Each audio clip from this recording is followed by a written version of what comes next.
नौलखा हार लाए दाई सजाहूं कई के चंदन के लकड़ी लाए पलना बनाहूं कई के झूलना झूलत है दुर्गा दायना झूलना झूलत है दुर्गा दायना।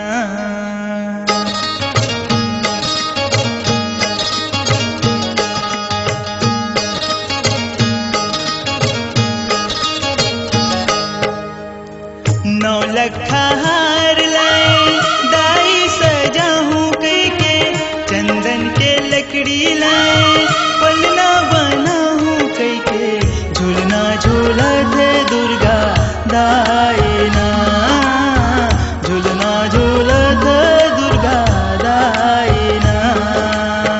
नौलखा हार लाए दाई सजाहूं कई के चंदन के लकड़ी लाए पलना बनाहूं कई के झूलना झूलत है दुर्गा दायना झूलना झूलत है दुर्गा दायना।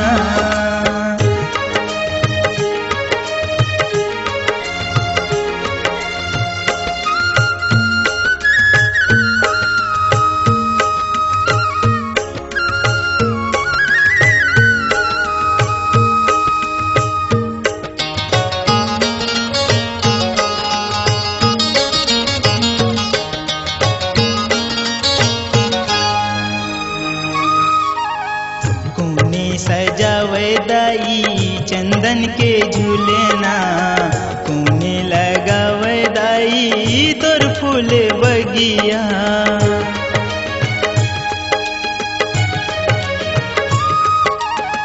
कोने झूलावे दाई चंदन के झूलना कोने लगावे दाई तोर फूल बगिया कोने झूलावे दाई चंदन के झूलना कोने लगावे दाई तोर फूल बगिया कोने लगावे बेड़ा पार हो माँ भवानी कोने लगावे बेड़ा पार हो माँ।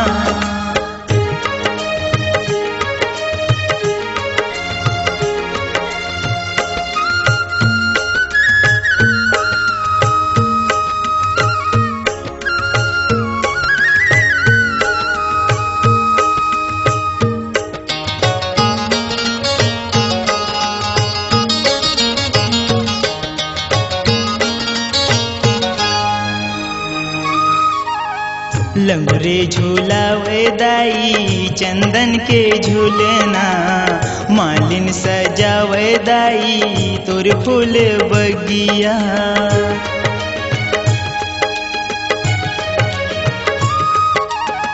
लंगुरे झूलावे दाई चंदन के झूलना मालिन सजावे दाई तोर फूल बगिया लंगरे झूलावे दाई चंदन के झूलना मालिन सजावे दाई तोर फूल बगिया दुर्गा लगावे बेड़ा पार हो माँ भवानी दुर्गा लगावे बेड़ा पार हो माँ।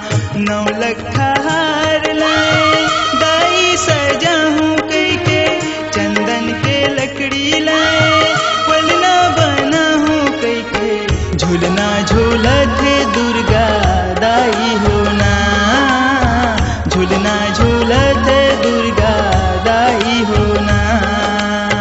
नौलखा हार लाए दाई सजाहूं कई के चंदन के लकड़ी लाए पलना बनाहूं कई के झूलना झूलत है दुर्गा दायना झूलना झूलत है काली मायना।